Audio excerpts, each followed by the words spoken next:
everybody, welcome to Tuesday's Tips. I'm going to show you, some people have asked me how I do my gluten-free pastry, the crust for a crust. You probably saw my apple pie that we cooked in on the grill in our Dutch oven.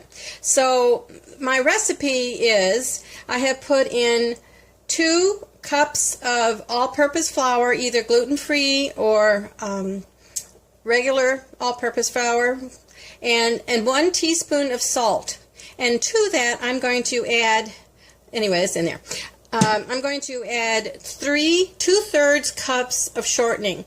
Now shortening is a pain to stick in those cups and smash it down and make sure it's all full, and it's actually 2/3. So this is the way that I use to measure. I put in, this is a 4 cup container, and I have filled it up to 2 cups with water. And what I'm going to do is start filling this up until the water raises up to 2/3, and that is right here. Let's see, make sure I get on the right side here, measurement, so you can see it as well. Right here is right up here. So I'm going to keep adding my solid shortening up until the water gets that hits that line, the 2/3 line. Now if I only needed 1/3, I'd only put maybe a 1 cup of water. So you just keep putting that in until the water rises to that 2/3 cup, which is, here's on the 2, and right, I'm almost, see here at the 2/3 line right here. That's where it is. You probably can't see it, but that's where it is, and just a little bit more. Well, let's see. I've got to push it down underneath. It's water displacement, somebody will tell you. Whatever you call it, that's what it is. Okay, so that's it. So it's underneath the water, and as you can see, I don't know if you can see that very well, but it is 2 2/3 right there. And that is how you measure your shortening, your solid shortening. Very quick and easy way.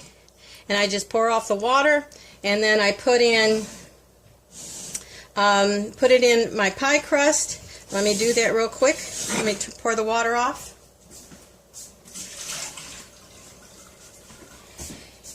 And then I use my pastry brush, a pastry whisk here, that's what this is, and I put that all in, and then I put in 6 to 8 teaspoons of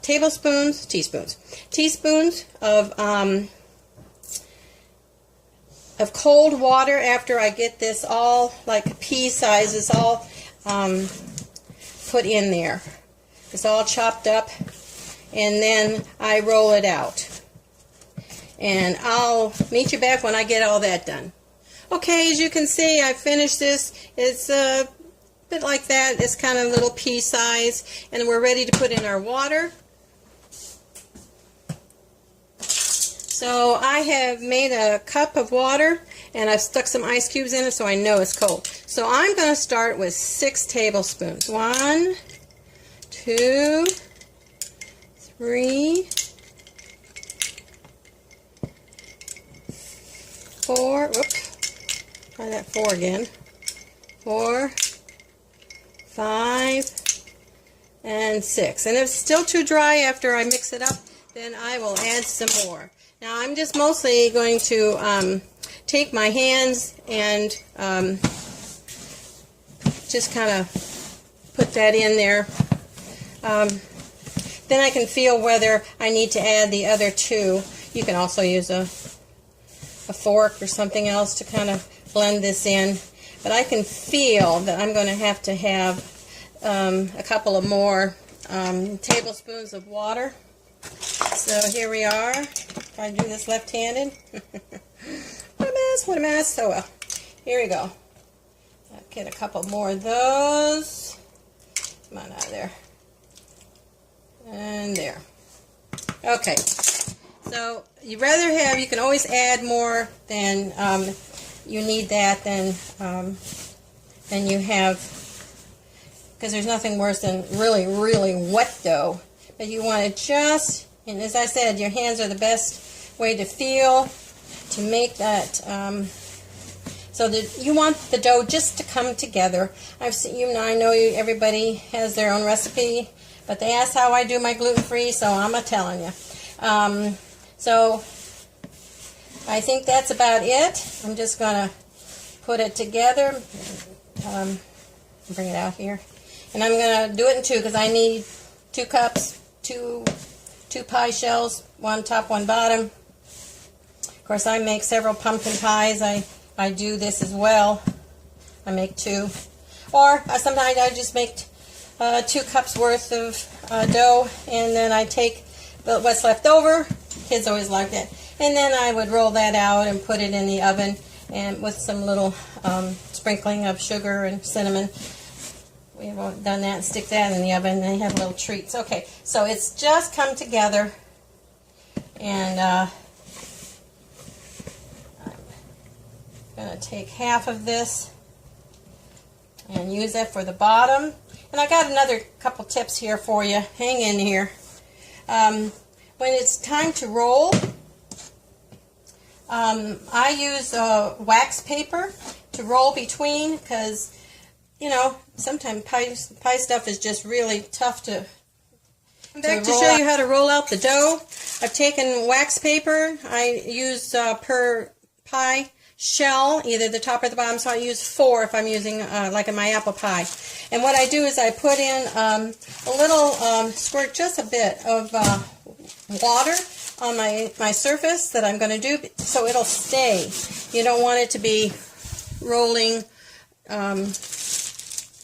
you know, you're scooting across your surface, because I don't want to add any more.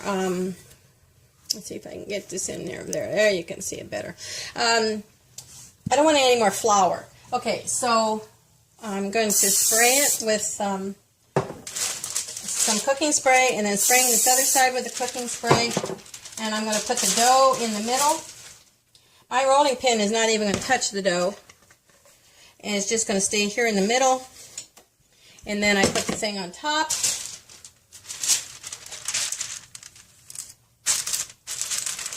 And then we'll mush it down. We'll mush it down.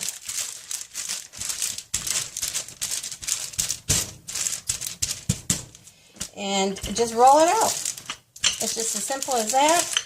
And you just roll it out and turn it around, and see it's not sliding on me. That's because we've got that paper, the wax paper, and we've got water underneath it. So it just rolls out so nicely, and you don't have to worry about handling the dough all the time. So I roll it out, and I put my thing around it to see if I've rolled it out big enough. I have to roll it, then we'll roll it a little bit more. So that's how you roll it, and just like that. And all you have to do, watch this. You just pull off in that slick, and it's right there. Then all you have to do is flip it over, the pan underneath there, and you flip this over into the pie shell, just like that. And then you pull that off, and you just slick that out. Isn't that neat? You don't have to worry about it. You be careful. Of course, this gluten-free stuff is just really tender, as any pie should be. And so that's how it's done, and you just kind of work it around and make your crust. And I'm hoping you found what I've showed you today about the shortening and how to weigh that out with the water, as well as how to roll out a pie shell. And I'll put my pie recipe, very simple as it is, down below. But please share, like, and subscribe to our channel, because we have a lot of more interesting things to hopefully show you that you'll learn, as I've learned through the ages. I know I'm old. Okay, love you all, family. Take care.